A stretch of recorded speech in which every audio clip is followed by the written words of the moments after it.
Hello दोस्तों, कैसे हैं आप? आई होप कि आप सब बढ़िया होंगे। आज की हमारी मानवा बहुत ज़्यादा इंटरेस्टिंग होने वाली है, तो चलिए आइए शुरू करते हैं। मानवा की शुरुआत में हमें नैरेटर बताता है, यह रटिया साम्राज्य है, सबसे शानदार और समृद्ध तटीय देशों के बीच। इसके सात परिवार, इसके राज परिवार शक्तिशाली जादू का प्रयोग इस देश पर लंबे समय तक शासन किया है। कोई कह रहा होता है, क्या आपको पूर्व में हुई हाल की आग के बारे में रिपोर्ट प्राप्त हुई? दूसरा कहता है, हाँ मैंने सुना है कि आप तुरंत वहां गए थे। वह आदमी फिर से कहता है, सौभाग्यवश यह एक छोटी सी आग थी और इसे शीघ्र ही बुझा दिया गया। वह आदमी टेबल पर टैप टैप करता है और कहता है, यह राहत की बात है। और दोनों अपने अपने रास्ते जाते हुए कहते हैं, मैंने जंगल का एक हिस्सा बहाल किया, लेकिन आपके लिए वहां जाना और कुछ बारिश बुलाना अच्छा हो सकता है। नरेटर बताता है, सौभाग्य से सम्राट अपनी महान शक्तियों का प्रयोग केवल अपने लोगों के लाभ के लिए करता है। एक लेडी एक पाइप के जरिए देखती है और चिल्लाती हुई अपनी मेड से कहती है, सम्राट के महल के लिए एक और बुना हुआ बत्तख। अन्य क्षेत्र भी बैकअप में है, इसलिए जल्दी करे। ओह, मेड बहुत ज़्यादा जल्दी में होती है और इसी बीच उसके हाथ से कढ़ाई गिरने लगती है। वो बहुत ज़्यादा डरी होती है, तभी कोई कढ़ाई पकड़ लेता है। दूसरी मेड भी जल्दी में जाने के चक्कर में प्लेट्स गिराने वाली होती है, तो उसकी जो ग्रैंड शेफ होती है वो चिल्लाती हुई कहती है, तुम क्या कर रहे हो नौसखिया? क्या आपको पता नहीं कि उन प्लेटों की कीमत आपकी एक साल की तनख्वाह से भी ज़्यादा है? तभी कोई उन प्लेट्स को पकड़ लेता है। इसका नाम होता है पेरेसा। पेरेसा हमारी मेन लीड होती है। पेरेसा हमें बताती है कि मुझे यहाँ अटेंडेंट बने एक सप्ताह हो गया है। वह लोग काम ख़त्म करने के बाद अपने कमरे में जाते हैं। नौकरानियाँ बात करने लगते हैं, आहा आखिरकार हो गया। इम्पेरियल पैलेस का रसोई घर दूसरे स्तर पर है। उफ, मुझे पूरे शरीर में दर्द हो रहा है। देखो मेरे पैर कितने सूजे हुए हैं। मैं अपनी छुट्टी के दिन का इंतजार नहीं कर सकती। पेरेसा इन सब बातों को सुन रही होती है और अपने मन में सोचती है, मैंने हमेशा अपने शरीर का उपयोग काम करने के लिए किया है, इसलिए मुझ में सहन शक्ति की कोई कमी नहीं है। वह लोग बात करने लगते हैं। कोई कहता है, मैं तो लगभग भूल ही गई थी, क्या आप महिलाओं ने पहले क्राउन प्रिंस को देखा था? वह चमक रहा था। आहा, मैं केवल उसके पीठ ही देख पाई। ओहो, मैं चाहती हूँ कि मुझे युवराज के महल में नियुक्त किया जाए। पेरेसा इन बड़बड़ बातों को सुनते हुए सोचती है, मैं इस तरह के माहौल में खुद को ढाल नहीं पा रही हूँ। एक मेड क्यूरियस होकर पेरेसा से पूछती है, पेरेसा, पहले के लिए बहुत बहुत धन्यवाद। अगर आप ना होते तो आज मैं महीनों की तनख्वाह गवा देती। ईमानदारी से कहूँ तो उस प्लेट को पकड़ना आश्चर्यजनक था। यहाँ आने से पहले आप कहाँ काम करते थे? आप बिल्कुल भी थके हुए नहीं लगते। ईमानदारी से बताइए, क्या आप सर्कस या किसी अन्य जगह पर थे? पेरेसा कहती है, नहीं, मैं सर्कस में नहीं थी, मैं बस कहीं बड़े स्थानों पर काम करती थी। वह लोग क्यूरियस होकर पूछते हैं, सच में? शाही महल जितना बड़ा जगह? आप किस क्षेत्र से है? इस पर विचार करें तो मुझे लगता है कि जब आप बोलते हैं तो मैं एक उच्चारण सुन सकती हूँ। वो लोग फिर से गॉसिप करने लगते हैं। वह लोग पेरेसा से पूछने लगते हैं, तुमने वह स्थान क्यों छोड़ा? तुम्हें अवश्य अच्छा वेतन मिला होगा, शायद। पेरेसा अपने मन में सोचती, शायद मुझे यह बात सामने नहीं लानी चाहिए थी। तभी एक मेड रोते हुए आती है और दूसरी मेड उसे सांत्वना दे रही होती है। वो मेड रोते हुए कहती है, ऐसा क्या किया कि मुझे यह सब सहना पड़ा? दूसरी मेड पूछती है, क्या हुआ, कुछ हुआ ही क्या? वह जो मेड सांत्वना दे रही होती है वो कहती है, सारा महारानी के महल की सफाई कर रही थी और मुख्य परिचारिका ने उसे बुरी तरह डांटा। उसे बताया गया कि उसने कालीन को बहुत जोर से पीटा। वही लड़की कहती है, हाँ, उसे बताया गया था कि यदि महारानी को पता चल गया तो उसका सिर कलम कर दिया जाएगा। वो लोग बड़बड़ाते हुए कहते हैं, तो अफवाहें सच है? पेरेसा उनसे पूछती है, अफवाहें? कैसी अफवाहें? वह मेड बताने लगती है, तुम्हें पता है महारानी के बारे में? वह बहुत ही ज़्यादा नखरेबाज है, क्या तुम्हें पता नहीं? अभी कल ही अगले कमरे में रहने वाली लड़कियां सुबह से ही मिठाई की तलाश में इधर उधर भाग रही थी। हाल ही में एक माली को नौकरी से निकाल दिया गया क्योंकि उसे बगीचे के फूलों की खुशबू पसंद नहीं आई। मैंने सुना है कि एक एम्पेरियल लाइब्रेरियन को नौकरी से निकाल दिया गया क्योंकि उसकी किताब से एक कागज़ कट गया था। उस लाइब्रेरियन के बारे में वह डरते हुए बताती है, मैंने सुना है उसने उसकी सारी उंगलियां काट दी। क्या यह सच हो सकता है?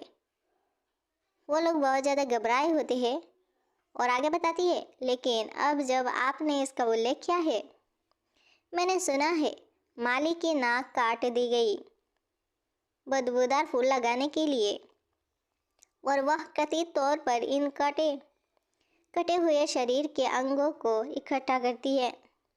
इस बात की भी चर्चा थी कि वह अपने परिचारकों के बाल खींचकर भीख बनाती थी। वे कहते हैं कि उन बलिदानी सबकों के सिर एनेक्सी पैलेस के भंडार कक्ष में जमा कर दिए गए। जिनकी बात करें तो जो महारानी के निजी सहायक बन गए, क्या वे सभी 1 या 2 महीने बाद गायब नहीं हो गए? क्या आपको लगता है कि महारानी वर्तमान में उनके बाल पहन रही है? पेरेसा अपने मन में सोचती है, मैं अब यह बकवास नहीं सुन सकती। वो जाने लगती है और कहती है, मैं बिस्तर पर जा रही हूँ। उसकी एक दोस्त पूछती है। पेरेसा बिल्कुल भी डरा हुआ नहीं दिखती। पेरेसा सोचती है, खैर अफवाहें अक्सर बड़ा चढ़ा कर बताई जाती है। वह लोग बातें करने लगते हैं, क्या होगा अगर हमें महारानी के महल में भेज दिया जाए? क्या कल असाइनमेंट का दिन नहीं है? पेरेसा लाइट बंद करते हुए सोचती है, और मुझे शायद वह एक अजीब व्यक्ति माना जाता है। वो अपने मन में सोचती है, लेकिन यह महारानी के बारे में फैली अफवाहें जितनी हास्यास्पद नहीं हो सकता। साथ दूसरा दिन दिखाया जाता है जहाँ पर यह ग्रैंड शेफ आते हैं, जिन्हें देखकर वो लोग बात करने लगते। सम्राट का महल। एली सम्राट के महल में 2 मेड आपस में बात करने लगती है। मैं बहुत खुश हूँ कि हमें सम्राट के महल में नियुक्त किया गया है। कोई कहता है, सारा महारानी के महल में। वो लोग डर के मारे गॉसिप करने लगते हैं। महारानी का महल? अरे नहीं, वो लोग बहुत ज़्यादा डरे होते हैं। ग्रैंड शेफ कहते, शांत शांत। अंत में मैं महारानी के लिए एक नया निजी सहायक चुनूंगा। सारे मेड एक जगह इकट्ठा हो जाती है। ओह सॉरी, ये शेफ नहीं, चीफ होता है। ग्रैंड चीफ कहते हैं, मैंने इस भूमिका के लिए सर्वोत्तम व्यक्ति का चयन करने के लिए पिछले सप्ताह आप सभी पर बारीकी से नज़र रखी। फिर से गॉसिप होने लगती है। एक निजी परिचारक, लेकिन हम में से एक क्यों? तभी उन सभी का नज़र जाता है पेरेसा पर। पेरेसा भी बेचारी घबराई हुई होती है और उनकी तरफ देख ही रही होती है। यहाँ पर चीफ बताते हैं, कल से आप महारानी के निजी परिचारक के रूप में काम करेंगे। पेरेसा की तो जमीन ही खिसक जाती है। वो सोचती है, मैं ही क्यों भाई, मैं ही क्यों? यहाँ पर रोते हुए वही मेड कहती है, मैं यह नहीं करूँगी, मैं यह पद नहीं लूँगी। मैं यहाँ किसी उच्च व्यक्ति की नज़र में आने की आशा से आई थी, लेकिन मैंने इसके लिए नामांकन नहीं किया था। वो जाती हुई कहती है, मैं ऐसी महारानी के अधीन कैसे काम कर सकती हूँ? वो चली जाती है और वो लोग शौक होकर देख रहे होते हैं। वो लोग पेरेसा की तरफ देखते और कहते हैं, अरे पेरेसा क्या कर रही है? क्या वो ठीक होगी? यहाँ पर पेरेसा सपना देख रही होती है जहाँ पर चीफ उसे कहते हैं, बस 3 महीने तक इसका प्रयास करें। पेरेसा कहती है, क्षमा, मैं अपनी वर्तमान स्थिति से संतुष्ट हूँ। आपने जूनियर अटेंडेंट्स के बीच फैली परेशान करने वाली अफवाहें ज़रूर सुनी होगी। पेरेसा कहती है, मैं असहमत हूँ। चीफ कहते हैं, यदि आप महारानी को पकड़ने में कामयाब हो गए। पेरेसा कहती है, मैं किसी भी ध्यान से दूर हूँ। मूल कर्तव्य के साथ एक जूनियर अटेंडेंट के रूप में काम करना पसंद करती हूँ। यहाँ पर दोनों की तर्क वितर्क होने लगते हैं। चीफ चिल्ला रहे होते हैं और पेरेसा सुन रही थी। कुछ देर बाद चीफ उसे पैसों का लालच देते हैं और उसे एक कागज़ दिखाते हैं और कहते हैं ये आपका वेतन है, और उस कागज़ पर साइन कर देते हैं और उसे दिखाते हैं। जिस कागज़ को देखने के बाद पेरेसा की आंखें तो मोटी मोटी हो जाती है। यहाँ पर पेरेसा सोचती है यह मेरी सारी ज़िंदगी की कमाई, हा हा हा। वो नींद में ही हंस रही होती है और उसकी चारों ओर से ब्लैक कलर की ऑरा उड़ रही होती है। उसे ऐसे हंसते देख उसके दोस्त भी परेशान हो रहे होते हैं। यहाँ पर पेरेसा की नींद खोलती है और वो सोचती है रुकिए, लेकिन इतने ऊंचे वेतन के पीछे कोई कारण तो होगा। वह महारानी सचमुच बहुत ही खराब स्वभाव की होगी। वह महारानी सचमुच। सीन कट होती है और हमें महारानी का महल दिखाया जाता है, जहाँ पर चीफ पेरेसा को लेकर जा रहे होते हैं। वहाँ मौजूद मेड आपस में बात करने लगती है। वह अवश्य ही नई परिचारिका होगी। वो फुसफुसा रहे होते हैं, रुको, क्या आखिरी वाला पहले ही चला गया? हाँ, क्या आप नहीं जानते? मुझे आश्चर्य है कि इस बार क्या होगा। ओह, खराब बात है। मुख्य प्रबंधक हर बार इन नए लोगों को कहाँ से ढूंढता है। पेरेसा अपने मन में सोचती है, क्या मैंने सही निर्णय लिया? खैर, मैंने पहले जो काम किया है उसकी तुलना में अटेंडेंट का काम अच्छा होना चाहिए। यहाँ पर चीफ भी अपने मन में सोचते हैं, पेरेसा मंजल, उसके जैसा कोई व्यक्ति महारानी के लिए उच्च पद कुलीनों से भी अधिक उत्सुक हो सकता है। इसके बाद वह महारानी के कमरे में जाते और कहते हैं, योर मैजेस्टी, मैं आपके लिए नया निजी परिचारक लेके आया हूँ। पेरेसा अपनी परिचय देते हुए कहती है, पेरेसा मंजल आपकी सेवा में। महारानी पलटती है और कहती है, एक निजी परिचारक। एक मेड वहाँ पर चाय सर्व कर रही होती है और बहुत ज़्यादा डरी हुई होती है। महारानी कहती है, अपना सिर उठाओ। इसके बाद हमें महारानी दिखाई जाती है, जो कहती है, तुम्हें मेरे लिए कुछ भी करने को तैयार रहना होगा। क्या आप ऐसा करेंगे?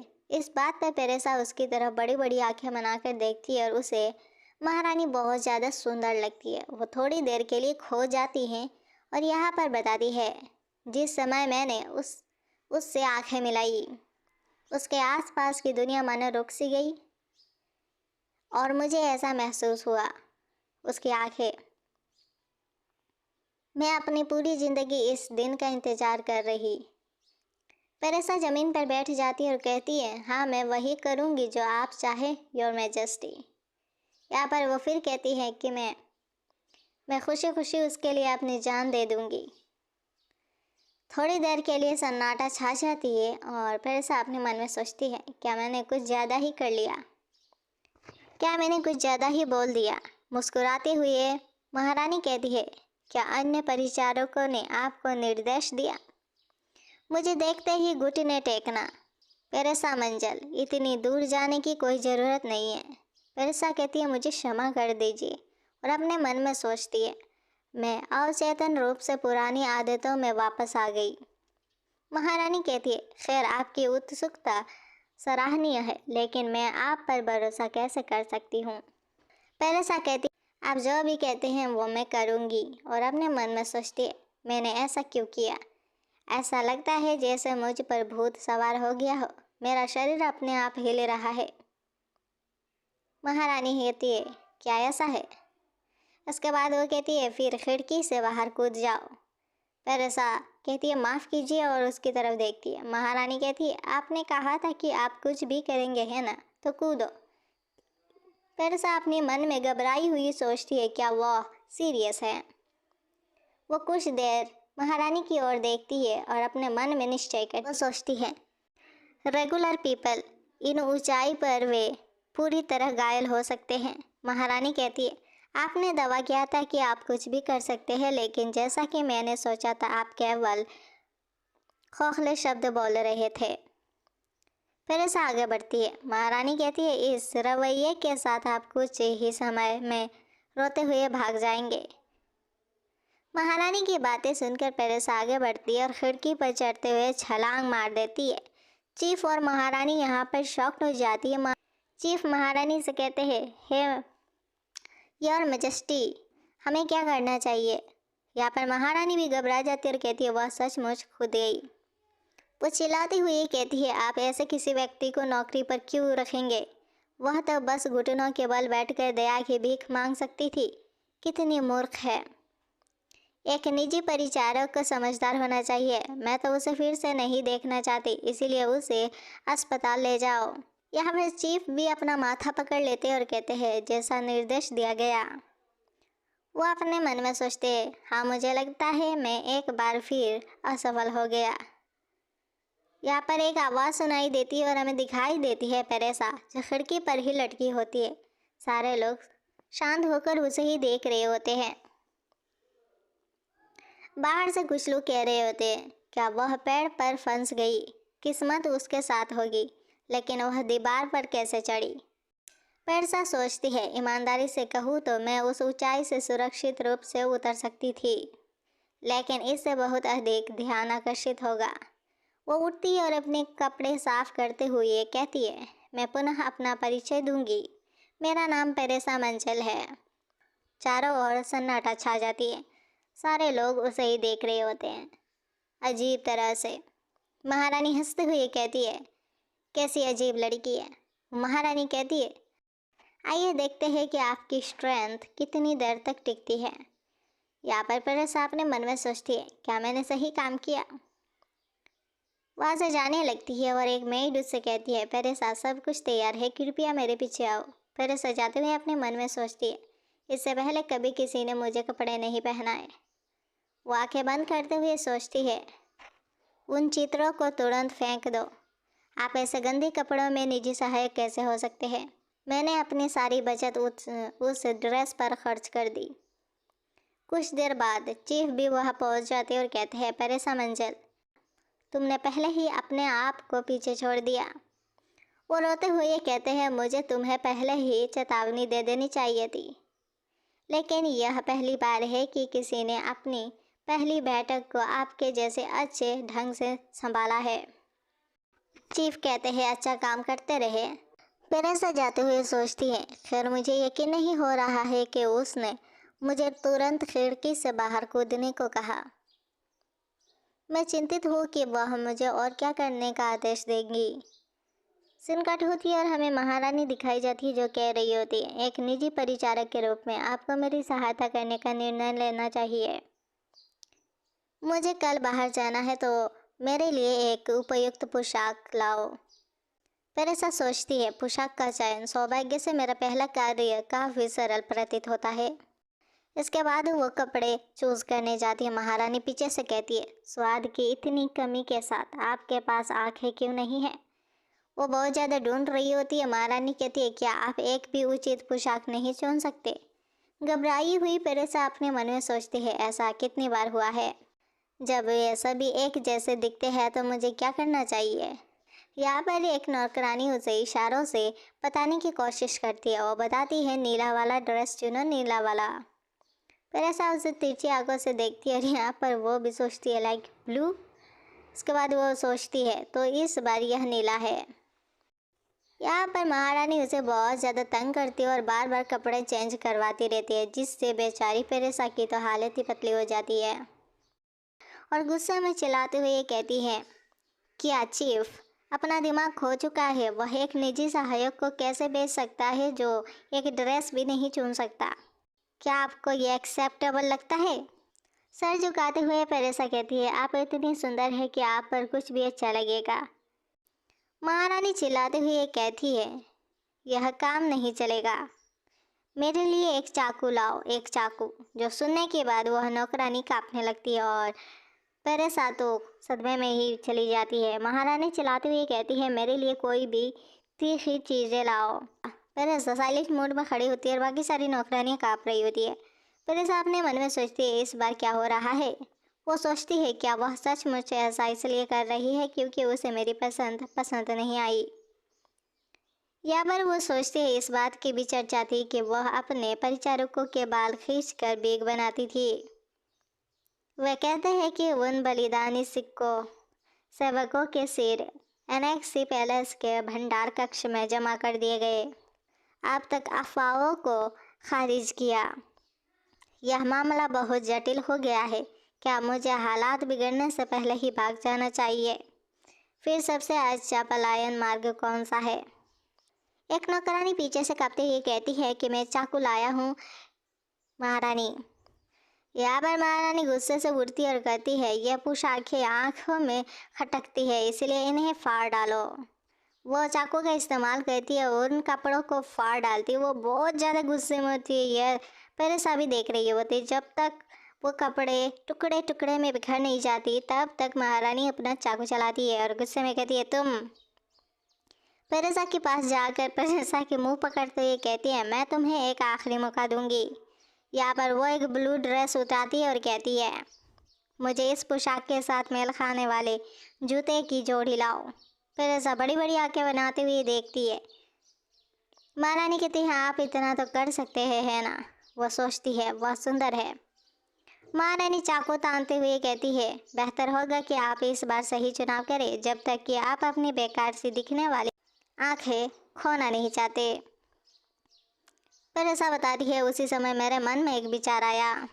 वो कहती है, आप खुद ही उनका चयन क्यों नहीं करते। जिस पर महारानी कहती है, एक्सक्यूज़ मी। पेरेसा कहती है, यह तो आपकी समय की बर्बादी होगी। वो कहती है, यदि जल्दबाजी में लिया गया चुनाव महारानी की सुंदरता में बाधा डालता है, बेहतर है कि इसे बिल्कुल ना बनाया जाए। यह एक वफादार परिचारक का कर्तव्य है।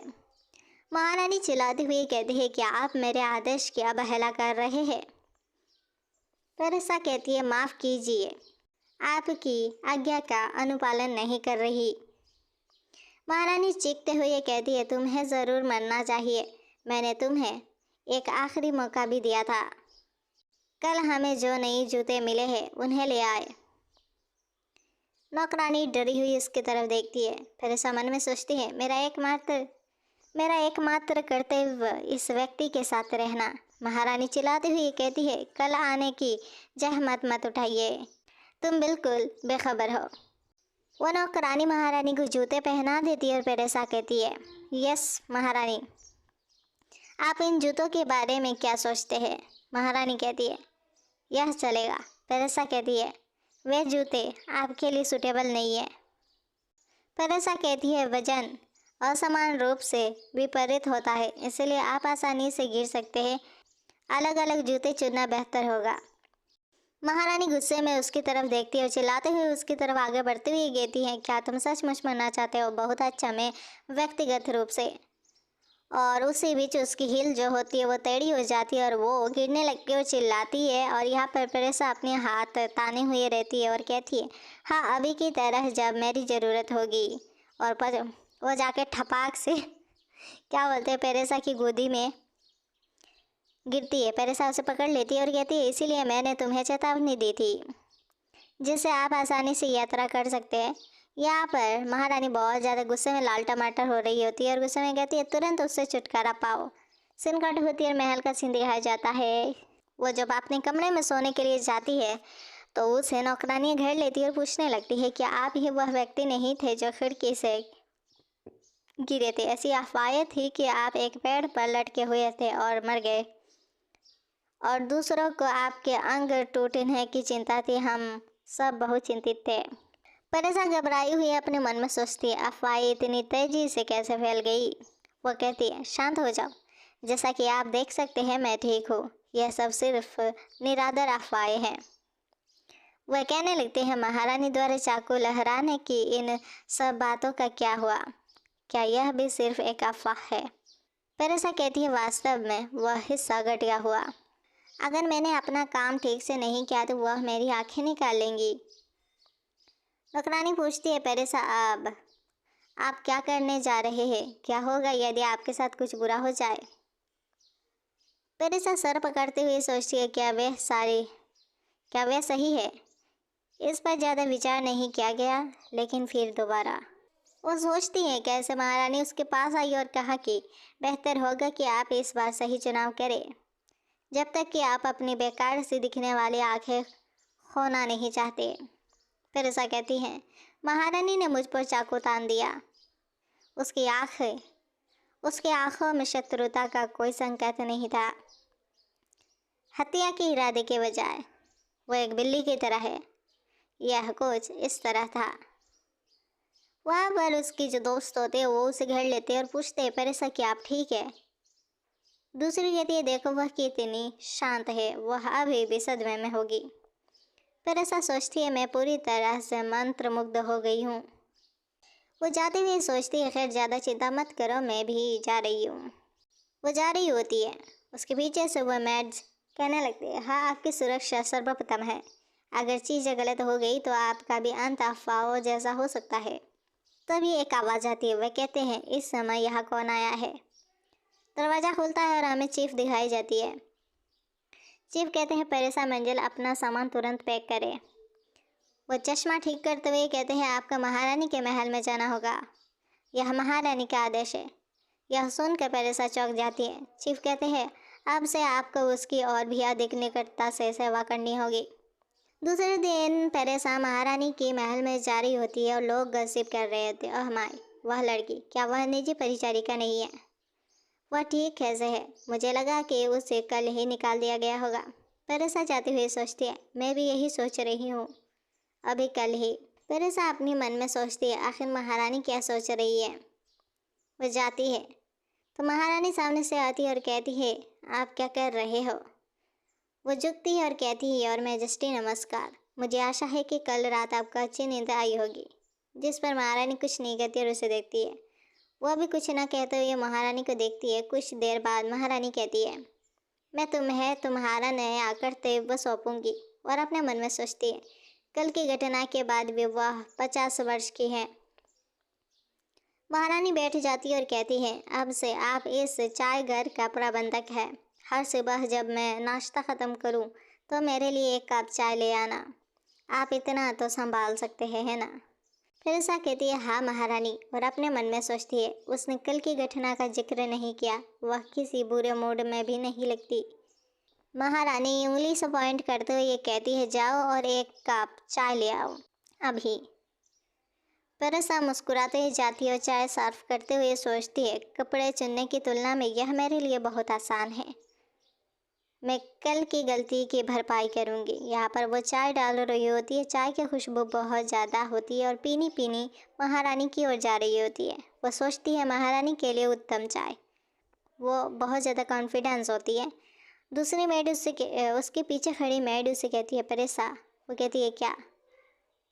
वो मेड कहती है उस चाय के बारे में। परेसा कहती है ओह यह सुंदर है ना?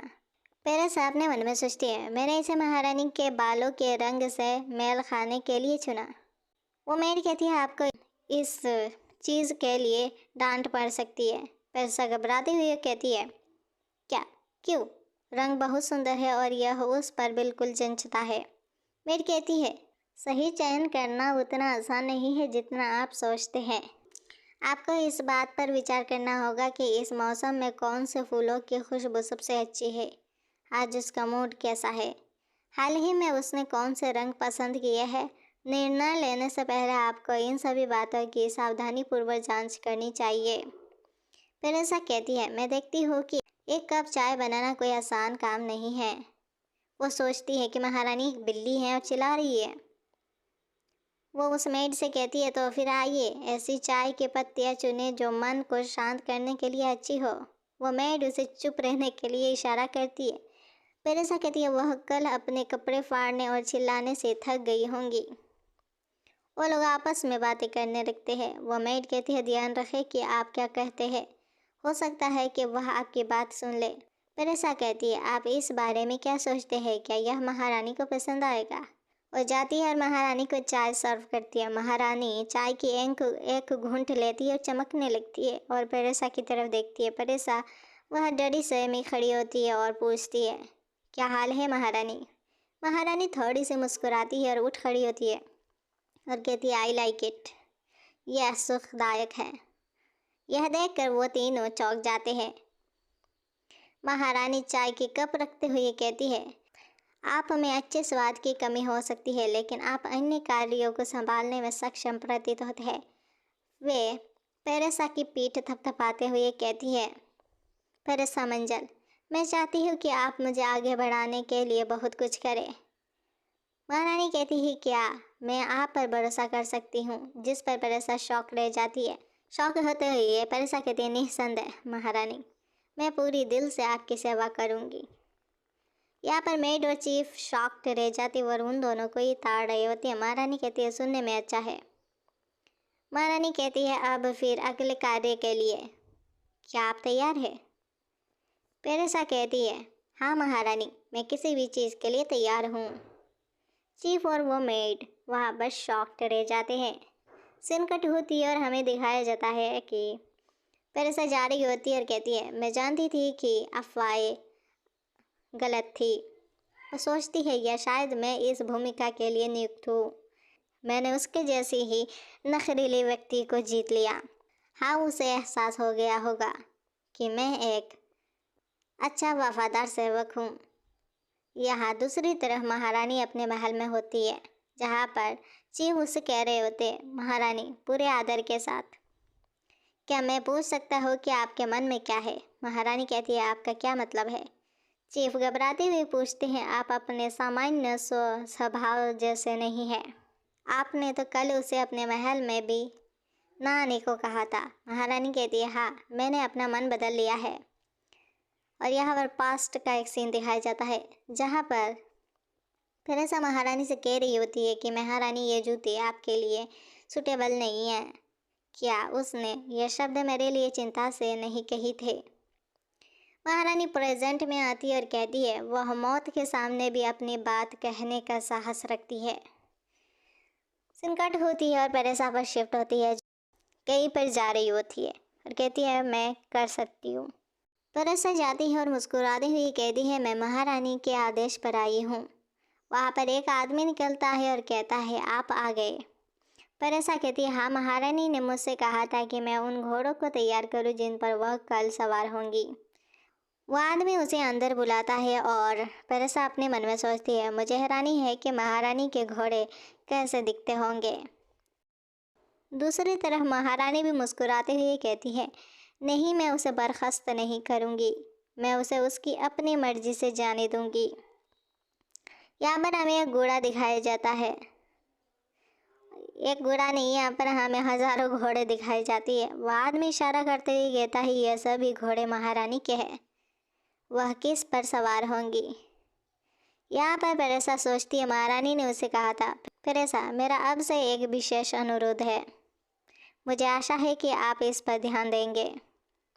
कृपया दुल्हा, मेरे प्रिय घोड़े, आप खुद हैं। मैं यह कार्य केवल आपको सौंप रही हूँ, क्या आप यह कर सकते हैं? सुनिश्चित करें कि एक भी नज़रअंदाज ना हो। वह आदमी पेरेसा से कहता है महारानी को यहाँ आए हुए कई वर्ष हो गए हैं। घोड़ों को देखकर पेरेसा भी शॉक्ड में चली जाती है, सोचती और लंबी आवाज़ में कहती है महारानी। आई डोंट नो कैसे हुआ बट हुआ। पेरेसा यहाँ पर घोड़े को साफ करने लगती है और बहुत ज़्यादा परेशान होती है। वह आदमी कहता है उसके प्यारे घोड़े, मुझे संदेह है कि उसे घोड़ों में कोई दिलचस्पी है। 10 साल की नौकरी, मैंने बहुत समय से महारानी को व्यक्तिगत रूप से नहीं देखा है, फिर भी मुझे आश्चर्य है कि यह कैसे शुरू हुआ। पेरेसा घोड़ों को साफ करते हुए सोचती है वह अभागी महारानी, और वो कहती है खैर कम से कम आप खुश हैं, यह अच्छी बात है। वो आदमी कहता है आपने यह पहले किया है, आप घोड़ों के साथ बहुत अच्छे हैं। वैसे भी हमें पहले ही 10 को तैयार कर लिया है, तो चलिए ऊर्जा को बनाए रखें। पेरेसा यहाँ पर सोचती है उसके पास इतने घोड़े क्यों हैं, जबकि वह उन पर सवारी भी नहीं करती। वो सोचती है चाहे वह कुछ भी करे, मैं आसानी से नहीं मानूंगी। एक निजी सहायक का वेतन इसके लिए बहुत अच्छा है। वो आगे बढ़ती और कहती है ठीक है, अगला कौन है? वो एक सुंदर सफ़ेद घोड़े के पास जाती है और कहती है यह बहुत खूबसूरत है, चलो देखते हैं। अच्छा, मांसपेशी, सुंदर और एक चमकदार कोट। वो यहाँ पर कहती है यह घोड़ा महारानी के प्रिय घोड़ा कहलाने लायक है। वो सोचती है कि महारानी घोड़े पर बैठी हुई है, जो दिखने में बहुत सुंदर लग रही होती है। यह सोचकर पेरेसा मुस्कुराने लगती है। वो अपने मन में सोचती है यह बहुत बुरी बात है, मैं ऐसा कैसे सोच सकती हूँ, जबकि मुझे अभी गुस्सा होना चाहिए था। मैं पूरी तरह से मंत्रमुग्ध हो गई हूँ। वह आदमी पीछे से आता है और कहता है, परेसा, उसे रहने दो। परेसा पूछती है, क्यों? वो आदमी कहता है भगवान, मुझे यकीन नहीं हो रहा है कि मैं आपको उसके बारे में बताना भूल गया। परेसा पूछती है, क्या यह घोड़ा महारानी का घोड़ा नहीं है? वो आदमी कहता है, वह ऐसे ऐसे मत छुओ, उसको ऐसे मत छुओ, इसका स्वभाव बहुत ख़राब है और थोड़ा सा भी परेशान होने पर यह गुस्सा हो जाता है, आपको चोट लग सकती है। तभी वह घोड़ा नाक रगड़ने लगता है, बहुत ज़्यादा गुस्सा होने लगता है। गुस्से में बाल्टी को ही लात मार के उड़ा देता है, वहाँ से भाग जाने लगता है। सीन कट होती है, महारानी पे शिफ्ट होती है, जो कि बहुत मस्त आराम से बैठ कर ड्राइंग कर रही होती है और कहती है, आज का दिन काफ़ी नीरस रहा। वो चीफ को बुलाती है और कहती है, बेबे, क्या आज दोपहर के लिए मेरी कोई अन्य योजना है? वो कहता है, नहीं। यहाँ पर महारानी सोचती है, मैं ऊब गई हूँ, अभी मुझे जाना चाहिए। वो सोचती है कि उसने परेसा से कहा था, क्या मैं आप पर भरोसा कर सकती हो?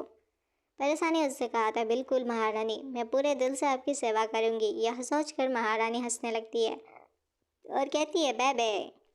बेबे यानी कि चीफ का दूसरा नाम होता है बेबे। चीफ कहता है, यस। महारानी उसकी तरफ देखती हुई कहती है, तुरंत गाड़ी तैयार करो। यहाँ पर वह आदमी थका हारा वहाँ पर बैठा होता है और कह रहा होता है, मैं इसके बारे में चाहे जैसा भी सोचूं, यह उल्लेखनीय है। वह परिचारक वह कहने लगता है, आपने यह कैसे किया? तुम्हें जरा भी चोट नहीं लगी? पेरेसा कहती, शुक्र है कि वह इसलिए ऐसा नहीं कर रहा था क्योंकि वह घायल था या दर्द में था। वह वास्तव में एक बुरा व्यक्तित्व है। घोड़ा बहुत ज़्यादा गुस्से में होता है। पेरेसा हंसती हुई कहती है, खैर अब वह बेहतर है ना? वो आदमी घबराए हुए कहता है, मैं इस पर विश्वास नहीं कर सकता। सामान्यतः उसे संतुष्ट होने के लिए अधिक गुस्सा दिखाने की आवश्यकता होगी। पेरेसा कहती है, मुझे लगता है कि अभी भी उसके पास कुछ ऊर्जा बची हुई है, तो मैं उसे टहलाने के लिए ले जाऊंगी। वो आदमी कहता है, यार ठीक है, और वो थक हार कर बैठ जाता है और कहता है, यहाँ तक कि मुझे यह वर्षों के अनुभव के बाद भी उसे संभालना चुनौतीपूर्ण लगता है। क्या हाल ही में हमने परिचारकों के चयन के तरीके में कोई बदलाव किया? तभी वो शॉक्ड हो जाता है और देखता है कि महारानी छतरी लेकर आ रही होती है। वो आकर कहती है, स्थिर, यह काम काफ़ी मुश्किल लगता है ना? वह आदमी शॉक्ड होते हुए खड़ा होता है और कहता है, योर मैजेस्टी, यह वैसा नहीं है जैसा दिख रहा है। आज एक छोटी सी घटना हुई। वो सिर झुकाते हुए बताने लगता है, लेकिन आमतौर पर हम हर चीज़ को पूरी तरह से साफ रखते हैं। मैं इसकी कसम खाता हूँ।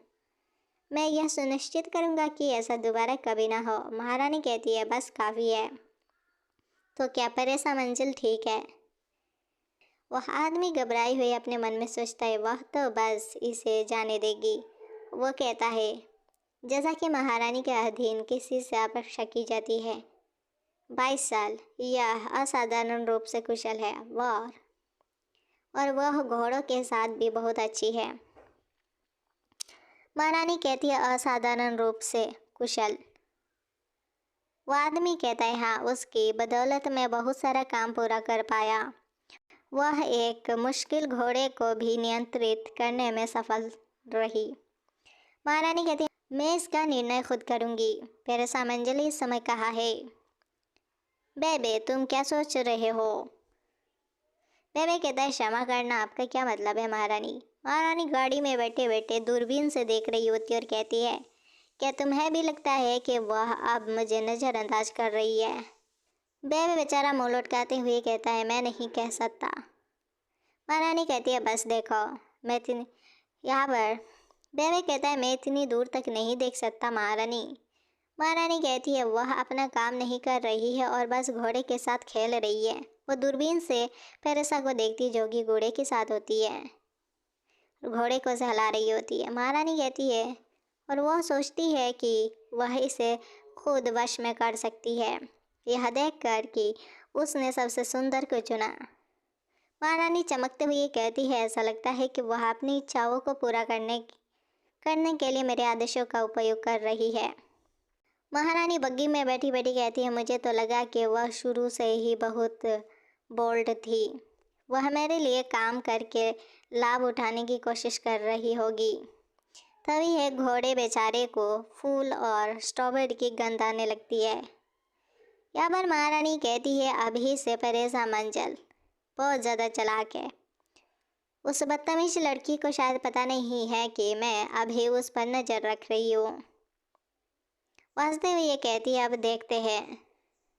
चीफ अपने मन में सोचती है, वह काफ़ी क्यूरियस लग रही है। महारानी भी अपनी दूरबीन से देख रही होती है और कहती है, अरे वह लड़की क्या कर रही है? वो मेरे घोड़े पर चढ़ गई। उसकी हिम्मत कैसे हुई ऐसे बर्ताव करने की जैसे कि यह उसका है। वह बहुत ज़्यादा गुस्से में होती है और कहती है, यह बहुत ही अपमानजनक है। मैं तुरंत तभी वो शॉक्ड हो जाती है क्योंकि घोड़ा उसके बालों को खा जाता है और घोड़ा आनंद लेने लगता है। घोड़ा सोचता है कि वो तो स्ट्रॉबेरी खा रहा है। इसी बीच महारानी को गुस्सा आ जाता है। वो बग्गी की जो खिड़की होती है उसे खोल देती है और बेचारे घोड़े को लग जाती है और बेचारे घोड़े को आंसू आ जाती है। महारानी चिल्लाती हुई कहती है, अब तो घोड़े भी मुझे परेशान करने लगे हैं। चीफ कहता है, मुझे विश्वास है कि उसे आपके बालों में सुगंध की महक आ रही है महारानी। महारानी चिल्लाती हुई कहती है, यह सब उस पेरेसा के कारण। तभी घोड़ा गाड़ी में लात मार देता है जिससे घोड़ा गाड़ी अपने कंट्रोल से बाहर चला जाता है। घोड़ा भी लात मारकर खड़ा होकर देख रहा होता है, इंजॉय कर रहा होता है, पीछे से नाच रहा होता है। दूसरी तरफ से पेरेसा अपने सफ़ेद घोड़े को लेकर आ रही होती है और अपने मन में सोचती है, अच्छा वह सवारी करने के लिए काफ़ी आरामदायक है। थोड़े और ट्रेनिंग के साथ वह अपनी सवारी कर सकती है। तभी पेरेसा को एक आवाज़ सुनाई देती है। वो देखती है कि घोड़ा गाड़ी तेज़ी से उसकी ओर आ रहा होता है। देखते ही देखते पास आता है और वो देखती है कि महारानी चिल्ला रही होती है, पेरेसा मंजल। पेरेसा अपने मन में सोच रही होती है कि यह क्या हो रहा है। देखते देखते उसके पास से घोड़ा गाड़ी निकल जाता है और घोड़ा गाड़ी के अंदर से महारानी चिल्लाती है, निजी परिचारक मुझे बचाओ। उसकी आंखों में आंसू आ जाते हैं जिन्हें देखकर यहाँ पर पेरेसा भी अपने मन में सोचती है, हर समय गुस्सा रहने वाली महारानी बिल्ली की तरह रो रही है। महारानी गुस्से में चालक पर ही चिल्लाकर कहती है, आप तुरंत क्यों नहीं रुक रहे? तुम बेवकूफ़ मूर्ख, मैं तुम्हें तुरंत नौकरी से बाहर निकाल दूंगी। महारानी को तभी एक आवाज़ आती है। महारानी देखती है कि वहाँ पर पेरेसा आई होती है और कहती है, चिंता मत करो। पेरेसा अपने हाथ आगे बढ़ाती हुई कहती है, मेरा हाथ पकड़ो और कूदो। महारानी डरते हुए कहती है, क्या तुम पागल हो गए हो? मैं चलती गाड़ी से कैसे कूद सकती हूँ? पेरेसा कहती है, ठीक है महारानी, मुझ पर भरोसा करे। अंदर से चीफ भी महारानी से कहते हैं, महारानी आप सचमुच कूदने के बारे में नहीं सोच रहे हैं है ना? आपको ऐसा नहीं करना चाहिए, यह बहुत ख़तरनाक है। पेरेसा महारानी के हाथ पकड़ती है और देखते देखते उन्हें अपने ओर खींच लेती है। वह घोड़े पर बिठा देती है और कहती है, महारानी। पेरेसा अपने मन में सोचती है, यह कितना सुंदर है, और महारानी से पूछती है, क्या आप ठीक हैं? पेरेसा अपने मन में सोचती है, वह इतनी सुंदर क्यों लग रही है? सीन कट होती है और हमें महल का सीन दिखाया जाता है जहाँ पर पेरेसा कह रही होती है कि क्या इसका मतलब यह है कि अब मुझे अस्तबल में काम करने की आवश्यकता नहीं है? महारानी कहती है, हाँ मुझे बताया गया है कि आपने अच्छा काम किया है। मेरे कपड़े पूरी तरह ख़राब हो गए हैं। हम फिर कभी घोड़े के पास नहीं जाएंगे। पेरेसा कहती है, हाँ महारानी।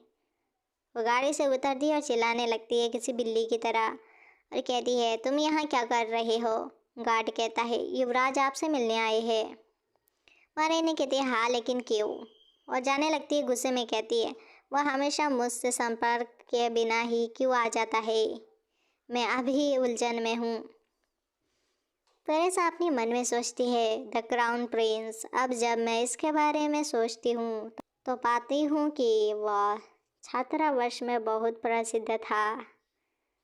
वो यहाँ पर सोचती है कि उसके दोस्तों ने महाराज के यानी कि युवराज के बारे में बात की थी। महारानी गुस्से में सीढ़ियाँ चढ़ने लगती है और पेरेसा भी उसके पीछे होती है, सोच रही होती है, मुझे हैरानी है कि वह कैसा होगा। तभी किसी के पाँव दिखाई जाती है और किसी की रोशनी से, मतलब कोई तरह की रोशनी से पेरेसा की आंखें बंद हो जाती है। वो अपने मन में सोचती है, क्या हो रहा है? यह प्रकाश अचानक कहाँ से आ रहा है। तभी वह एक आदमी को देख पाती है जो कि दिखने में बहुत ज़्यादा सुंदर है और बहुत ज़्यादा चमक रहा होता है। वो आगे आता है और कहता है, मदर तुम बढ़िया हो। पेरेसा उसे देखकर शॉक्ड ही हो जाती है और कहती है, कितना सुंदर बांधा है भाई, बांधा नहीं कितना सुंदर आदमी है। यहाँ पर कुछ मेड जमीन पर पड़ी पड़ी यहाँ पर प्रिंस को ही ताड़ रहे होते हैं। प्रिंस कहता है, मैं बिना बताए यहाँ आने के लिए क्षमा चाहता हूँ। महारानी कहती है, अगर तुम्हें दुख हो रहा है तो तुम्हें यहाँ नहीं आना चाहिए था। नौकरानी चिल्लाने लगती है और कहती है, यह युवराज है। एक मेड तो अपना सिर दीवार पर ही मारने लगती है, पता नहीं क्यों। यहाँ पर युवराज बहुत ज़्यादा चमक रहा होता है और उसके हाथ में एक पेपर होता है।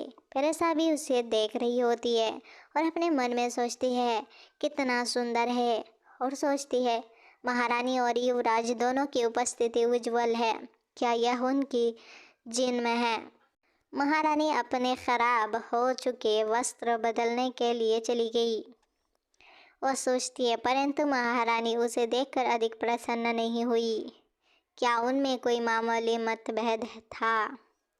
वहाँ बहुत तनाव था। वो सोचती है, युवराज महारानी का जैविक पुत्र नहीं है, मतलब बायोलॉजिकल। वो बताती हैं कि वह उस पूर्व महारानी का पुत्र है जिसका 16 वर्ष पहले निधन हो गया था और वर्तमान महारानी के छोटे जुड़वा भाई बहन भी है। क्या उत्तराधिकार रेखा के कारण उनके रिश्ते में तनाव है? लेकिन युवराज महारानी के प्रति स्नेह ही प्रतीत हो रहा था। मुझे यकीन है कि मैंने सुना है कि उसे शाही परिवार की शक्तियाँ विरासत में मिली थी। यहाँ पर युवराज भी उसे देख रहा होता है। परेसा अपने मन में सोचती है, इसलिए वह इतना शांत रह सकता है। प्रिंस उसे बुलाता है तो वो होश में आती है। प्रिंस कहता है, मेरे लिए ये और चाय लाओ। शॉक्ड होते हुए परेसा कहती है, क्षमा कीजिए महामहिम, मैं थोड़ी देर के लिए खो गई थी अपने विचारों में। इसके बाद वो चाय लेने जाती है और कहती है, मैं अपना ध्यान खोती जा रही हूँ। वैसे भी खैर, महारानी को इतना समय क्यों लग रहा है? युवराज कहता है, अपनी माँ की देखभाल करना कैसा रहा? परेसा कहती है, योर हाइनेस। रोज चाय डालने लगती है।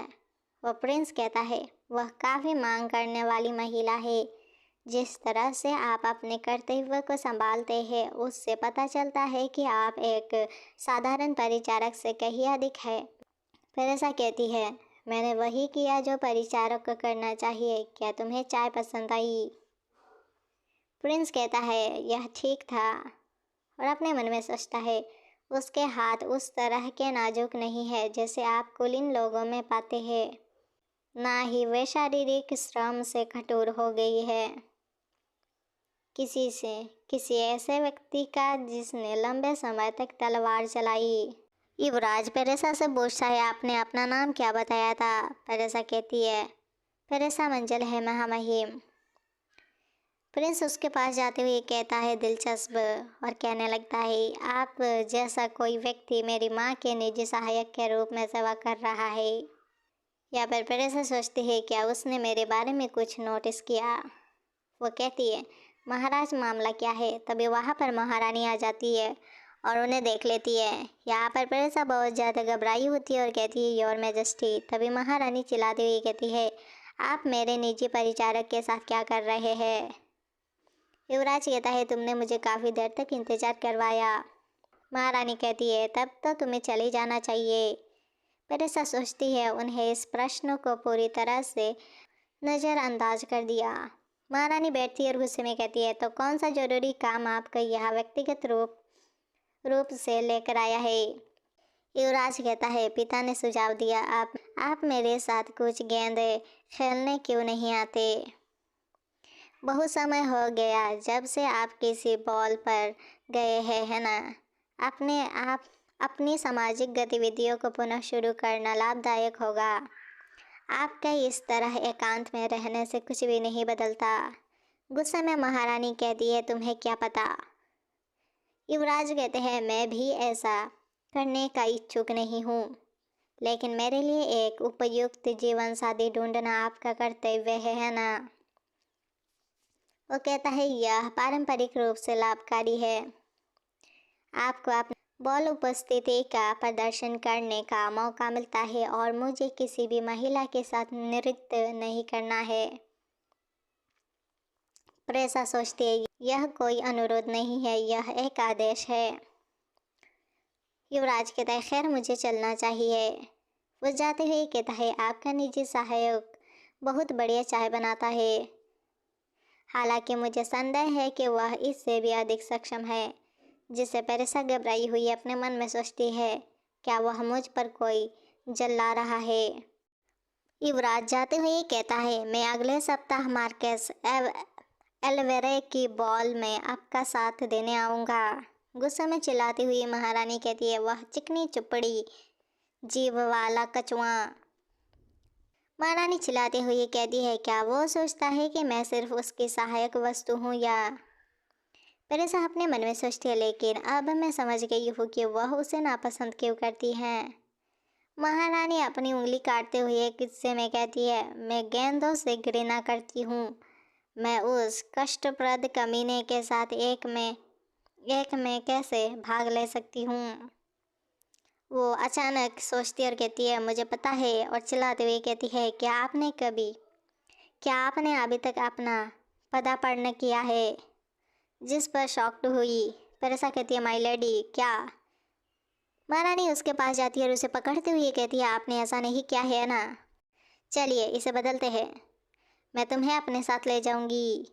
पेरेसा बताती है रेंटिया साम्राज्य में उच्च समाज संस्कृति, लोग कहते हैं कि यह अपने आप में एक दुनिया है। सतह पर तो यह केवल कुलीन विलासिता और भोग विलास जैसा प्रतीत होता है, लेकिन वास्तव में यह साम्राज्य के मामले का एक केंद्र है। समाज की संस्कृति प्रवृत्तियों का नेतृत्व कर सही कुलीन महिलाएं यहीं पर भी बना है। परिवारों को मिलाकर वे अपना प्रभाव बढ़ाते हैं और किस्मत यह किसी राजकुमारी या राजकुमारी की नज़र उस पर पड़ सकती है। यहाँ तक कि महारानी ने भी अपने प्रथम आगमन पर सम्राट की नज़रें अपनी ओर खींच ली। वह यहाँ पर महारानी के साथ होती है और कहती है हाँ महारानी हमारा काम समाप्त हो गया है। महारानी कहती है हाँ सच में। तभी वो शॉक्ड हो जाती है। वो पेरेसा को देखती है। महारानी पेरेसा को देखती है जो कि अजीब सी मेकअप में उसके सामने आई होती है, जिसे देखकर महारानी शॉक्ड हो जाती है। पेरेसा कहती है महारानी मैं मानसिक रूप से तैयार हूँ। महारानी चीखते हुए कहती है आप ऐसे तैयारी करते हैं, उसका मेकअप हटाए और तुरंत उसकी ड्रेस उतार दे। नौकरानियाँ डरते हुए कहती है महामहिम हम आपसे हार्दिक क्षमा चाहते हैं। महारानी सांस लेते हुए कहती है यह एक आपदा है, आप इस कमरे के बाहर ऐसे नहीं दिख सकते। पेरेसा कहती है क्या यह बहुत हल्का था। महारानी गुस्से में कहती है अजीब बात है, आपका चेहरा और फिगर अच्छा है लेकिन आपको कुछ भी सूट नहीं करता। क्या यह इसलिए क्योंकि वे सभी मेरे थे। यहाँ पर महारानी कपड़े चूज करने जाती है और कहती है ठीक है यह कोशिश करे, यह कैसा है। वह उसे कपड़े ट्राई करवाती है और कहती है यह बिल्कुल सही नहीं है। एक मेड एक कपड़ा लेकर आती है और कहती है महारानी यह इस तरफ का आखिरी है। महारानी थोड़ी देर सोचती और कहती है कुछ भी सही नहीं लगता। यहाँ पर मेड पेरेसा को कपड़े पहना रहे होते हैं। पेरेसा कहती है महारानी मैं ही क्यों आपके स्थान पर तैयार हो रही हूँ। पेरेसा पूछती है क्या राजधानी का उच्च समाज सचमुच इतना विशेष है। महारानी चिढ़ते हुए कहती है क्या यह भी एक प्रश्न है, और कहती है राजधानी शाही परिवार और उच्च कुलीनता के कारण पंतों से भिन्न है, चाहे वह बास्कुटोता नृत्य या अन्य प्रतिभाओं में मध्यम से हो। उनकी नज़र में आने से संरक्षण ढूंढना आसान हो सकता है और विदेशी लोगों से मिलने का अवसर भी मिलेगा। महारानी मुस्कुराती हुई कहती है कौन जानता है शुरुआत में उत्कृष्टता प्राप्त कर अंतर्राष्ट्रीय स्तर पर फैला सकते हैं। महारानी उसकी तरफ देखती और क्लैप करते हुए कहती है मैंने इसे अपने बुक क्लब में पहनने के लिए ख़रीदा था और एक तरफ रख दिया। पर ऐसा कहती है यह वह शैली है जो आपको सूट करती है, आप हल्के मेकअप में अच्छे लगते हैं। वो सोचती है बहुत खूब, बुरा नहीं है, मैं कहना चाहती हूँ। उसके बाद वो शॉक्ड होती है, अपने मन में सोचती है रुकिए, यह प्रशंसा करने का समय नहीं है, मैं पदार्पण नहीं कर सकती महारानी। वो महारानी से कहती है नहीं, मुझे ऐसा नहीं करना चाहिए। वो बहुत ज़्यादा डरी हुई होती है। दूसरी तरफ सिनकट होती है और बटलर जाकर युवराज से कहता है आप क्या सोचते हैं महाराज। महाराज कहते हैं यह अच्छी तरह से फिट बैठता है, लेकिन मैं बहुत सुंदर हूँ। वो आईने में खुद को देखता है, खुद की तारीफ करने में बिजी हो जाता है और कहता है मुझे इतनी शानदार दिखने की उम्मीद नहीं थी। बटलर कहता है बहुत खूब।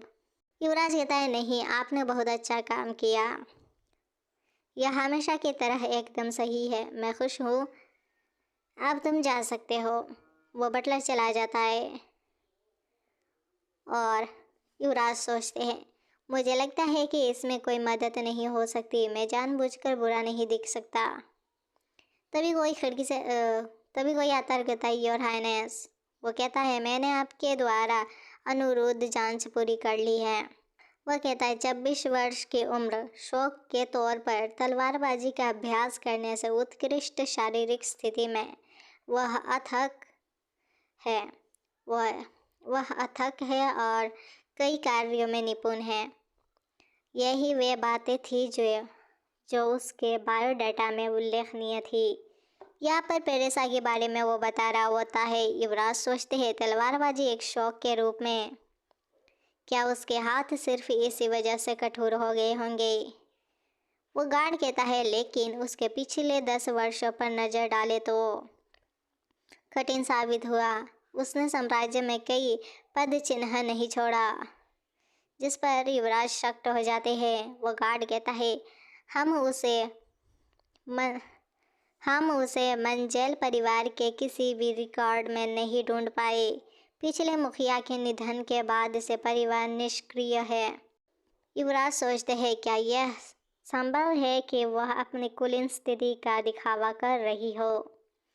वो कहते हैं यह उत्सुकता की बात है। प्रिंस कहता है ऐसी बैकग्राउंड वाला कोई व्यक्ति माँ का निजी सहायक कैसे बन गया।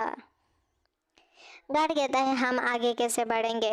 युवराज कहते हैं अभी के लिए इसे रहने दो, क्या आगे जांच करने का कोई कारण है। मुझे खुद देखना होगा और निर्णय लेना होगा। दूसरी तरफ महारानी चीखते हुए कहती है क्या आपने पहले कभी डांस नहीं किया। प्रेसा कहती है यह शर्मिंदगी भरी बात है, दूसरों को यह देखने के लिए कि आपका निजी सहायक नृत्य भी नहीं कर सकता।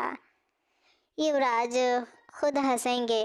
आप क्या सोचते हैं, क्या आप अभी भी मुझे डेब्यू करवाना चाहते हैं। वो सोचती है हाँ, मुझे यकीन नहीं हो रहा है कि नृत्य डांस ही एकमात्र बहाना था जो मैं सोच सकती थी। यहाँ पर वो हाथ जोड़ती और डांस करने लगती है। वो लोग उसकी तारीफ़ करते हुए कहते हैं आप इसमें बहुत अच्छे हैं परसा। वो लोग कहते हैं मुझे विश्वास नहीं हो रहा है कि आपने कितनी जल्दी यह सब सीख लिया। उसकी जो मास्टरनी होती है वह कहती है देखो अगर तुम सीखो तो तुम यह कर सकते हो, बहुत बढ़िया। उसकी जो मास्टरनी होती है वह कहती है महारानी आपके निजी सहायक में असाधारण संतुलन है। महारानी हंसती हुई कहती है आप बहुत अच्छी हो, मैं देख रही हूँ। यहाँ पर रोते हुए परिसर डांस कर रही होती है। वो लोग उसकी तारीफ के फूल बांधे थके नहीं रहे और कहते हैं यह बहुत अच्छी बात है, वह पढ़ाने लायक छात्र हैं। अब अगला कदम अपने पैरों पर खड़े हो जाओ। परेसा अपने मन में सोचती है बेशक मैं इसमें अच्छी हूँ, मैं बचपन से ही अपने शरीर का उपयोग करती आ रही हूँ। वो लोग उसकी बहुत ज़्यादा तारीफ़ करते हैं। यहाँ पर परेसा बहुत अच्छे से डांस कर रही होती है और साथ ही में वो बेचारी रो रही होती है और सोचती है मैं पागल हो जाऊंगी। उसकी मास्टरनी महारानी से कहती है यह बिल्कुल सही है, आप महारानी को बहुत ज़्यादा प्राउड फील कराएंगे कल। महारानी कहती है कल हमारे पास बॉल है।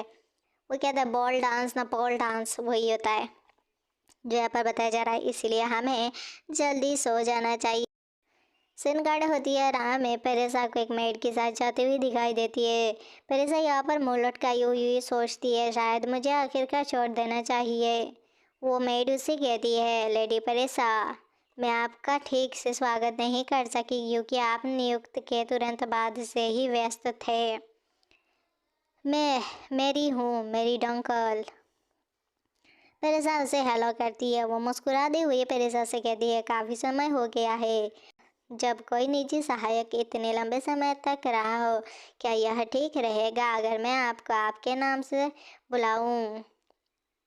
पेरेसा कहती है, बेशक, आप इसके लिए आज़ाद हैं। आप मुझे मेरे नाम से बुला सकते हैं। वो अपने मन में सोचती है, वह मिलनसार लगती है। मुझे लगता है कि वह भी मेरी ही उम्र की होगी। यहाँ पर मैरी उससे कहती है, मैंने सोचा था कि आप सबसे कम समय में नौकरी से निकाले जाने का रिकॉर्ड तोड़ देंगे। लेकिन हैरानी की बात है कि महारानी आपसे बहुत प्यार करती है। शुरुआत थोड़ी कठिन थी दोस्त। मुझे चिंता थी कि वह तुम्हारी आंखें निकाल लेंगी और तुम्हें देश से निकाल देंगी। अचानक बरेसा को कुछ आवाज़ सुनाई देती है। वो देखती है और कहती है, मैं सोच रही थी, क्या इस तरह से दंडित किया जाना और बर्खास्त किया जाना यह आम बात है? मेरी बताती है, बड़े लोग अक्सर इसके बारे में कहानियाँ सुनाया करते थे। हालांकि उनमें से अधिकांश अब चले गए हैं। वो कमरे में दाखिल होती है और मुस्कुराते हुए कहती है, मैं थोड़ी देर में तुम्हारा फेशियल मसाज करने आऊँगी, आराम करो। तेरेसा कहती है, सुनने में तो अच्छा लगता है। वह मेरे सामने वाले कमरे में है। तेरेसा अपने मन में सोचती है, वैसे भी मुझे यह अजीब एहसास हो रहा है। मुझे हैरानी है क्योंकि वो यहाँ पर एक पास्ट का सीन याद करती है जहाँ पर उसे कोई कह रहा होता है, रिवेरा, क्या आप ठीक है? आपने आप पर ज़्यादा दबाव न डाले।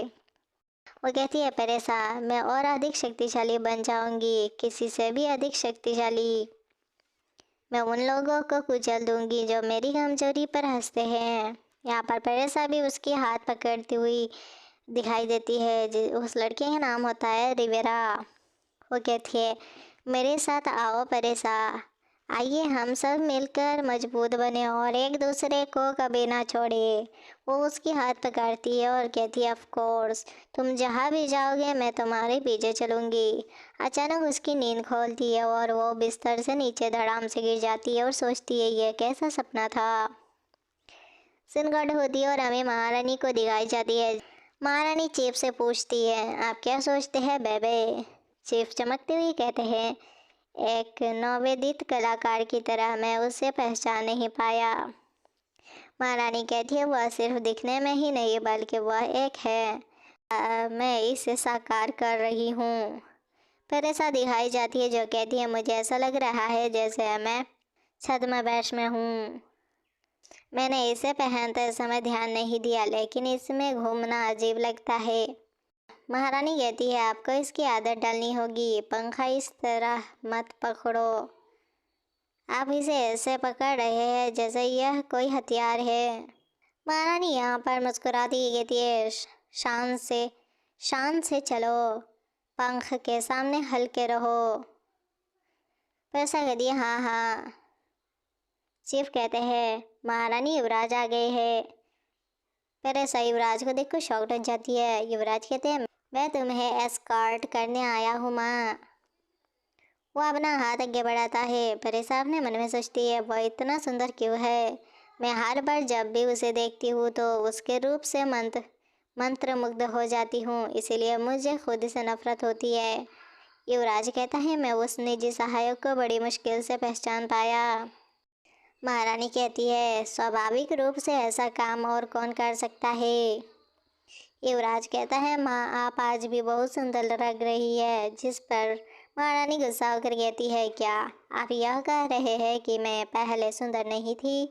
पेरेसा अपने मन में सोचती है, उसमें कुछ बात मुझे नापसंद है। महारानी पेरेसा से कहती है, पेरेसा, तुम्हारे बाल इतनी जल्दी कैसे बिखर गए? मैंने तुमसे कहा था कि पंख की तरह हल्के से चलो, देखो अब तुम अच्छे लग रहे हो। पेरेसा अपने मन में सोचती है, मुझे हैरानी है कि क्या वह गेंद को लेकर इतनी खुश इसीलिए दिख रही थी।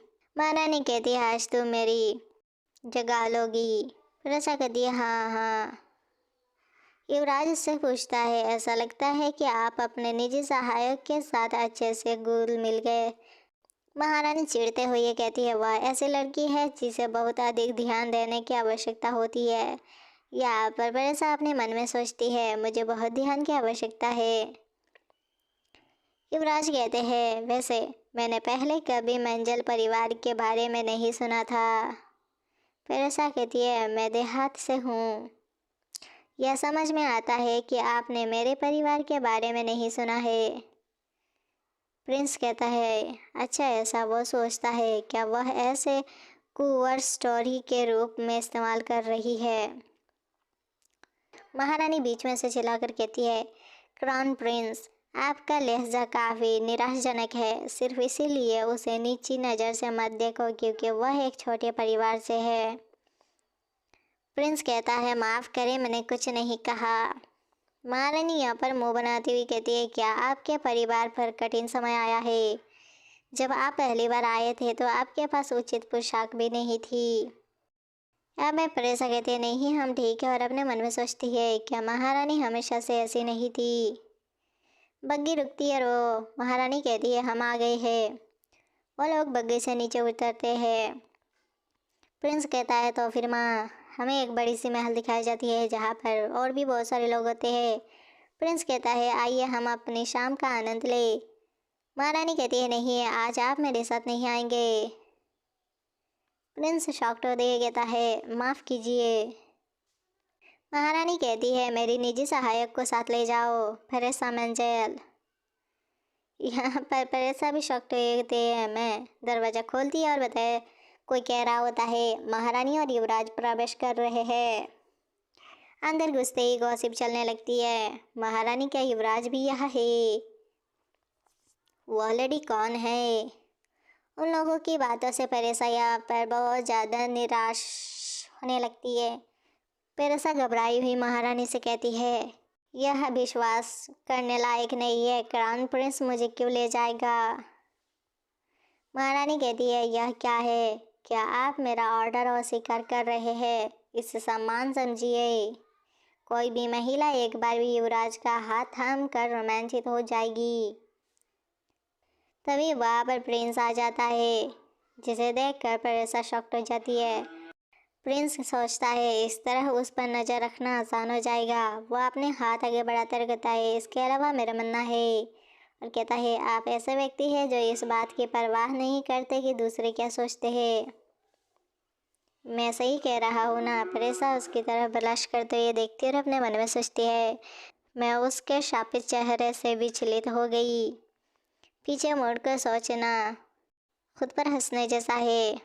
वह कैसे ऐसे बात कर सकता है जैसे वह मुझे जानता हो जबकि हम मुश्किल से ही मिले हैं। यहाँ पर परेसा के हाथ पकड़े हुए प्रिंस खड़ा होता है तो अभी कुछ लड़कियाँ आकर प्रिंस को नमस्कार करती है जिन्हें देखकर प्रिंस भी कहता है बहुत अच्छा धन्यवाद। और आप मतलब यहाँ पर गपशप चल रही होती है जो कि मैंने स्क्रिप्ट में लिखा ही नहीं होता। वो लड़कियाँ कहती है मैं इतने लंबे समय के बाद आपको देखकर बहुत खुश हूँ। प्रिंस कहता है शुक्रिया। उन लोगों की बातें सुनकर परेसा अजीब से मुंह बनाए देख रही होती है। प्रिंस कहता है जाने भी दो अन्यथा आपको पहले नमस्कार करना चाहिए। तभी वहाँ पर महारानी आ जाती है। वो लोग महारानी को देखकर कहते हैं महारानी बिल्कुल। और झुकते हुए कहती है नमस्कार महारानी मुझे आशा है कि आप अच्छे होंगे। उनमें से एक मुस्कुराती हुई कहती है मैंने सोचा कि आप हमेशा की तरह चुप रहना और जल्दी चले जाना पसंद करेंगे। मैं अनुमान लगाने के लिए क्षमा चाहती हूँ। और कहती है लेकिन महामहिम ये लेडी कौन है। मुझे नहीं लगता कि मैं उससे पहले कभी मिला हूँ। क्या आप हमारा परिचय करा सकते हैं। प्रिंस कहता है वह महारानी की निजी परिचारिका है क्योंकि वह आज रात अपनी शुरुआत कर रही है इसलिए मैं उसका साथी बन गया हूँ। परेसा भी इज्जत देते हुए कहती है मैं परेसा मंजल हूँ आपसे मिलकर खुशी हुई। वो लड़की कहती है महारानी का निजी परिचारिका। वो लोग आपस में ही गॉसिप करने लगते हैं। वो लड़की कहती है परेसा आप बहुत भाग्यशाली है। आपने पदार्पण में क्राउन प्रिंस को अपना साथी बनाना। वो लोग एक दूसरे को देखने लगते हैं और बातें करने लगते हैं। क्या मुझे भी परिचारक होना चाहिए था? मैंने मंजल परिवार के बारे में कभी नहीं सुना। शायद वह राजधानी से नहीं है। मैं उस नाम के किसी कुलीन परिवार को नहीं जानती। पेरेसा कहती है, आपने शायद मेरे परिवार के बारे में नहीं सुना होगा क्योंकि मैं देहात से हूँ। वहाँ पर दूसरी लड़की कहती है, माफ़ कीजिए परेसा, हम उन दूर जगहों से परिचित नहीं हैं। आपको राजधानी कैसे लगी? क्या वह गाड़ियाँ है? फिर भी आप किसी देहाती व्यक्ति के लिए काफ़ी परिष्कृत है। अगर आपने ऐसा ना कहा होता तो मुझे अंदाज़ा नहीं होता। मैं देख सकती हूँ कि आपने बहुत प्रयास किया है क्योंकि यह राजधानी में आपकी पहली प्रस्तुति है। यहाँ पर महारानी आती है और कहती है, यही कारण है कि वह आज रात यहाँ सबसे आकर्षक महिला है। और कहती है, चाहे कोई राजधानी से हो या देहात से, क्या यह बात आप सबके लिए इतनी मायने रखती है? उनमें से एक लड़की कहती है, ओह मेरी गलती, वह आपके लिए बहुत ख़ास होगी महारानी। मैं जानती हूँ कि यह आपके लिए एक बड़ी बात है। मेरा ऐसा कोई इरादा नहीं था, कृपया मुझे क्षमा कर दीजिए। यहाँ पर पेरेसा को बहुत ज़्यादा गुस्सा आ रहा होता है। पेरेसा अपने मन में सोचती है, ये कैसी बातें सोच रही है। उसे पेरेसा अपने मन में सोचती है, महारानी से ऐसे बात कैसे कर सकते हैं वो लोग। और बताती है, योग्यताएं क्या है? यह समुद्र देवता के आशीर्वाद के रूप में पारित की गई शक्ति को संदर्भित करता है। एजिस महासागर से सटे 3 राष्ट्रों में से एक। अपने नाम के अनुरूप एबिलिटीज केवल उन्हीं लोगों द्वारा प्राप्त की जा सकती है जिनके पास कुछ विशेष उपहार हो, और स्वाभाविक रूप से ऐसे व्यक्तियों को उच्च सम्मान दिया जाता है। इस प्रकार जल्द ही क्षमताएं खुद को राष्ट्रीय प्राधिकरण के प्रतीक के रूप में स्थापित किया। यह पर प्रिंस अपने मन में सोचता है, यह सूक्ष्म किंतु स्पष्ट है। वह आभा किसी ऐसे व्यक्ति की होती है, कई सारी एबिलिटीज होती है। एक लड़की आती है और कहती है, मैं महारानी से सहमत हूँ। लेडी पेरेसा की साफ सुथरी और स्टाइलिश पोशाक यह राजधानी की भव्यता के बीच सचमुच अलग दिखता है और मुझे यह अद्भुत लगता है। हमें वो लड़की दिखाई जाती है पूरी तरह जो कह रही होती है, मैं सोच रही थी कि यह किसका विचार था। फिर भी यह सोचना कि महारानी ने खुद आपको स्टाइल किया है। आपके पदार्पण पर बधाई लेडी पेरेसा। महारानी कहती है, आपकी नज़र अच्छी है, और मुस्कुराती ही कहती है, आप काउंटेस बुश है ना? वो लड़की है कहती है, आह क्या तुम्हें मैं याद हूँ? महारानी कहती है, बेशक, मैं कभी आपके डेब्यू के समय मौजूद थी। यहाँ पर एक दूसरी लेडी आती है और कहती है, यह सम्मान की बात है महारानी, मैं बीच में बोलने के लिए क्षमा चाहती हूँ, लेकिन ऐसा लगता है कि हमने आपका बहुत अधिक समय ले लिया है। हम आपको गेंद का आनंद लेने के लिए छोड़ देंगे। प्रिंस कहता है, हाँ वैसे भी संगीत शुरू होने वाला है, मुझे आशा है कि हर कोई गेंद का आनंद लेगा।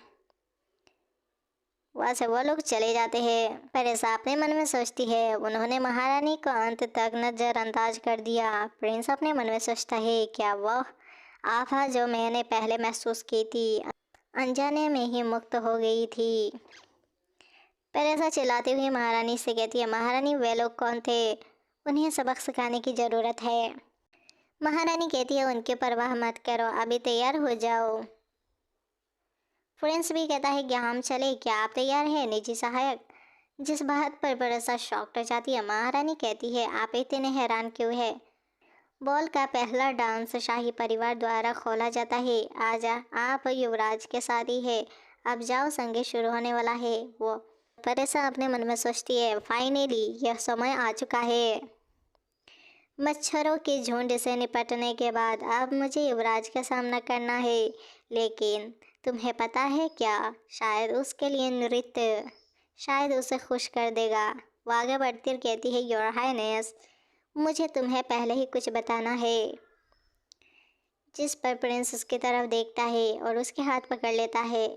पेरेसा कहती है, मैं शायद आपके पैरों पर कदम रख दूँ। और कहती है, और इससे बहुत दुख होगा। मैं मजाक नहीं कर रही हूँ। यहाँ पर उसकी बातें सुनकर प्रिंस हंस देता है तो प्रेसा कहती है, मैं मजाक नहीं कर रही हूँ, मैंने पिछले सप्ताह ही डांस सीखा है। प्रिंस अपने मन में सोचता है, ओहो, मैं ज़ोर से हंसा। वो उसकी हाथ पकड़ता है, कहता है, खैर मैं अपना सर्वश्रेष्ठ प्रयास करूँगी। प्रिंस उसके पास जाता है और कहता है, लेकिन मेरे पास एक चेतावनी है आपके लिए भी। प्रिंसा उसके साथ डांस करने लगती है और वो दोनों बहुत अच्छे लग रहे होते हैं। यहाँ पे गिटार भी बज रहा होता है। प्रिंस उसे देखकर कहता है, आप बेहोश मत हो जाइएगा। और इसी के साथ दोस्तों हमारी मनवा होती है ख़त्म। मिलते हैं एक दूसरी मनवा के साथ, तब तक के लिए खुश रहे, आबाद रहे, टाटा।